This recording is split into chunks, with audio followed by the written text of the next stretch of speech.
So I had a friend who was struggling with their weight a while ago.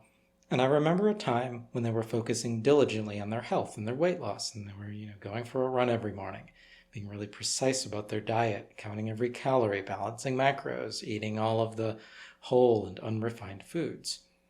And now at the same time, I certainly wasn't neglecting my health by any means, but I could see that my friend was putting in more effort than I ever did, and yet not getting the results.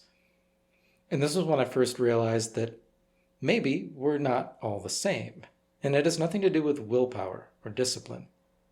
I realized, especially as I've refined my health habits, that I can do the right things. I can eat well, exercise regularly, manage sleep and stress, and when I do those things consistently, I feel strong and energized and I stay thin, without really needing to go to any extremes.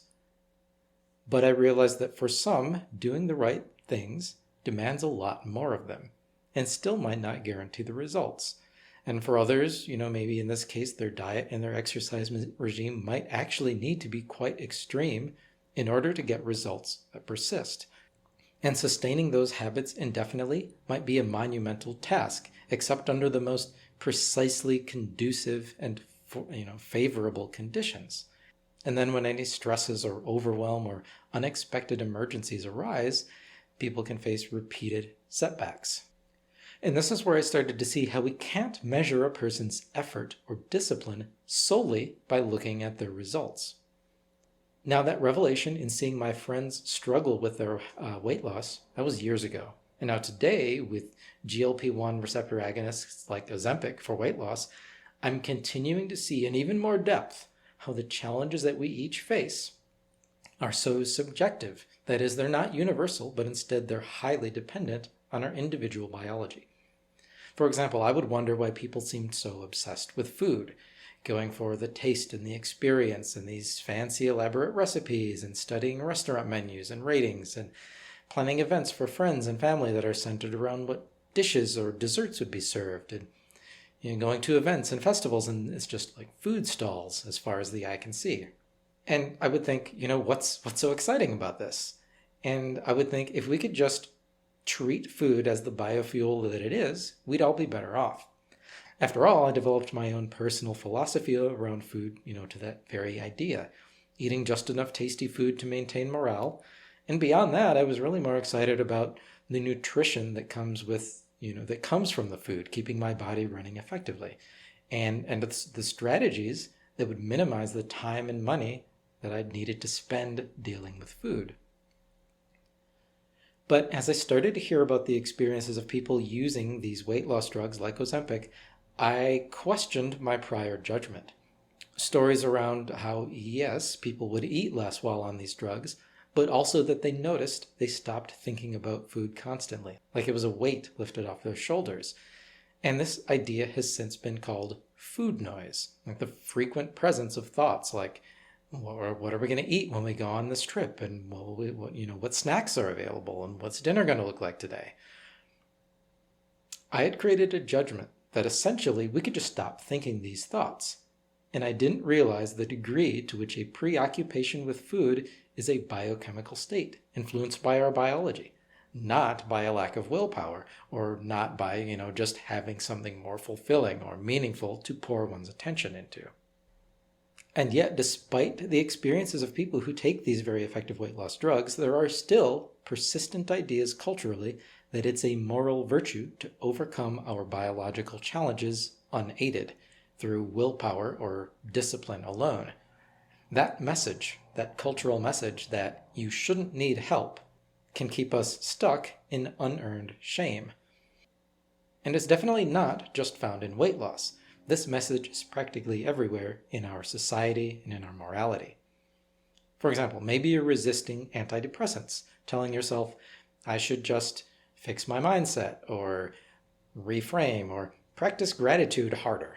Maybe you're resisting dietary supplements, even if you're not feeling at your best or you don't eat a fully balanced diet, continually telling yourself, I should just be able to get everything from whole foods. I should just be able to eat better. Or maybe it's avoiding using a calendar or some other scheduling app, just telling yourself, I should just be able to remember everything that I need to do. I shouldn't have to write it all down. It could be avoiding wearing noise-canceling headphones if you're in a loud and chaotic environment, telling yourself, I should just be able to adapt to that chaotic environment. And then you end up tolerating the anxiety that's triggered by all of that background noise. It could be, avoiding using GPS or phone navigation, telling yourself, I should be able to just learn to navigate without maps, and then getting stressed when you don't really know where you're going and maybe driving differently or less or taking fewer trips because it's stressful. Or it could be avoiding hiring help like cleaning or home repair, telling yourself, I should have the time or the energy or the motivation or this competency to do this myself.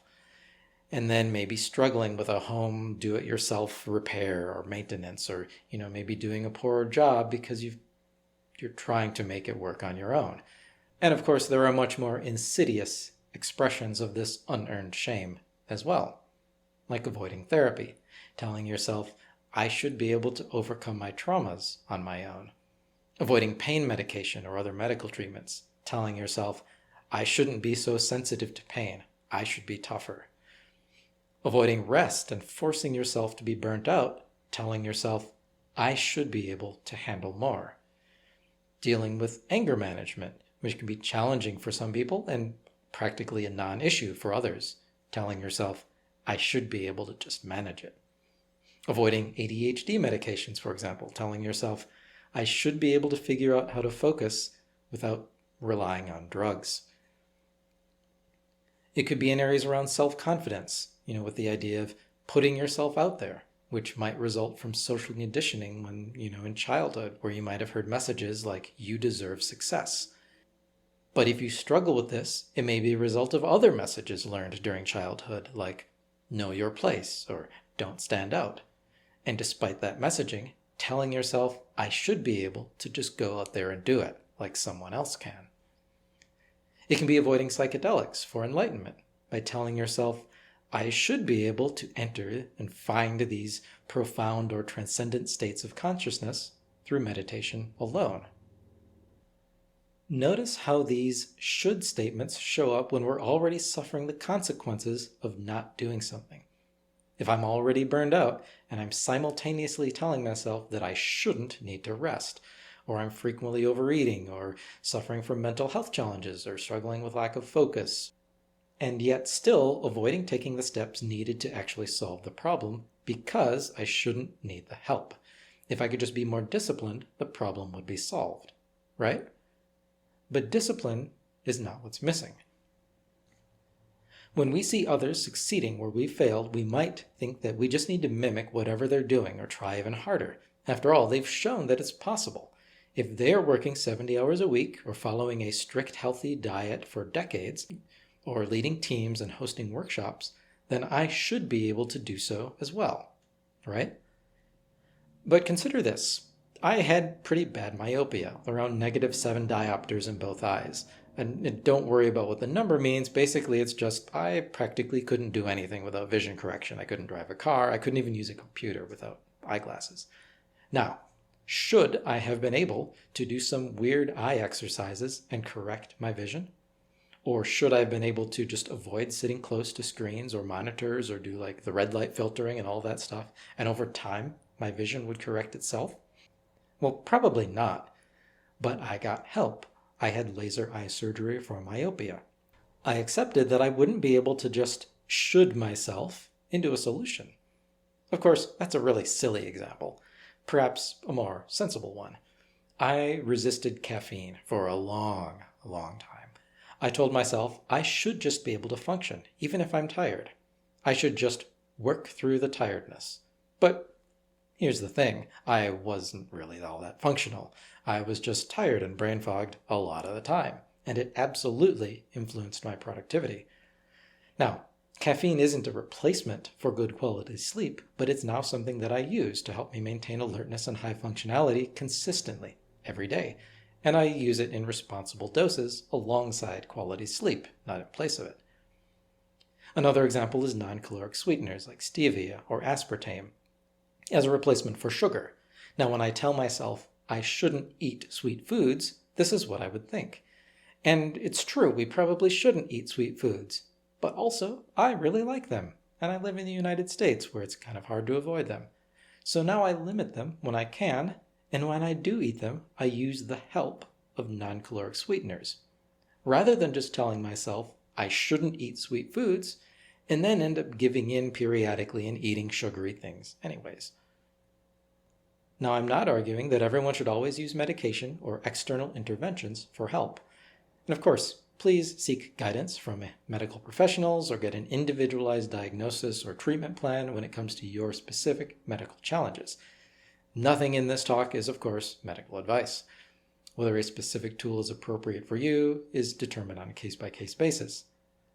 But rather, I am questioning the reason that we sometimes reject help, especially when that reason is about a story about what we should be able to do unaided. And I also want to point out that I'm not talking about instances in which we resist an intervention because we believe that it isn't effective, or because it's too costly or too risky, or something like that. For example, as a scientist, I find that there's generally sufficient evidence to suggest that non-caloric sweeteners are likely less dangerous than sugar. See my YouTube video about that, by the way. Or that GLP-1 receptor agonists are generally less dangerous than obesity. So if I'm struggling to overcome my addiction to sweet foods, for example, then I shouldn't resist aspartame by tolerating sugar. But you may draw different conclusions based on what sources that you deem credible personally. Or maybe you want to use weight loss drugs, but you can't afford them. So all of this is certainly reasonable, and it's not really what I'm talking about here. However, when you're suffering or performing suboptimally, and you believe that a given intervention would be effective for you, and yet you decline it anyways, that's a good place to ask yourself, is there some shame around a should statement here? So what's the commonality between all of these examples of should statements, of all of these shames? Why does this shame show up? One possibility is a perception or a moralization that effort is synonymous with virtue. That if I get a result the hard way, that's more virtuous or more moral than doing it the easy way. And there certainly can be lessons in strength gained from hardship in some instances. But it's not necessarily true in all instances, especially when that hardship isn't resulting in progress or healing. Another possibility is the perception or the idea that getting help is a form of cheating. In other words, it's a feeling that I haven't earned my results if I had help in getting them. And what does this mean? Again, it's shame, that I don't deserve it. I don't deserve the results because I didn't do it on my own. Another possibility is internal conflict over ownership of the results. In other words, if I had help, the results don't belong to me. They were given to me by someone or something. Again, this can result in shame for the same reason. I feel like I don't deserve it because I didn't get it on my own. Another possibility is around preservation of identity. In other words, if I get help, what does that say about me? My identity might feel like it's changed, for example, from I'm healthy when I do it on my own to I need help managing my weight when I use weight loss drugs. And when I need help, when my identity changes in this way, I feel shame. So these possible motivations for avoiding help share in common that sense of shame. But notice that it's unearned shame, because we're feeling shame over a decision that we didn't make, or over a failure that we didn't contribute to. You did not choose your biology, your childhood, some degree, your circumstances. Neither your biology nor your past experiences are perfect. Some of us are more prone, for whatever reason, than others to things like anxiety or obesity or difficulty focusing, difficulty connecting with our emotions, managing anger. So you might be feeling a sense of shame over a mistake that you didn't make. When we claim that we should be able to overcome these challenges without help, we're falsely claiming that actually our circumstances and our biology are perfect and perfectly under our conscious control. We're claiming that when we see someone else whose biology or history or circumstances gives them some advantage at a given task or outcome, that we too should be able to achieve the same outcome with the same methods, even if our conditions or biology aren't the same. And of course, this just isn't true. is, again, our bodies, our circumstances, these are not perfect. Furthermore, we did not choose them. When we tell ourselves, I should be able to, how true is that story really? Why should you be able to? How did you decide what you should be able to do unaided, accounting for your unique set of circumstances, history, and biology? Even if someone else does that thing, remember that their circumstances may be different. And it's not to suggest that we can't do the same thing or achieve the same outcome, but rather that the path to get there might look different because we're not the same person. The message isn't that we should just give up and let our biology or our history or our circumstances dictate our outcomes, but instead that we should identify and let go of this false shame that's preventing us from using the very tools that would allow us to overcome our challenges and get the outcomes that we really want.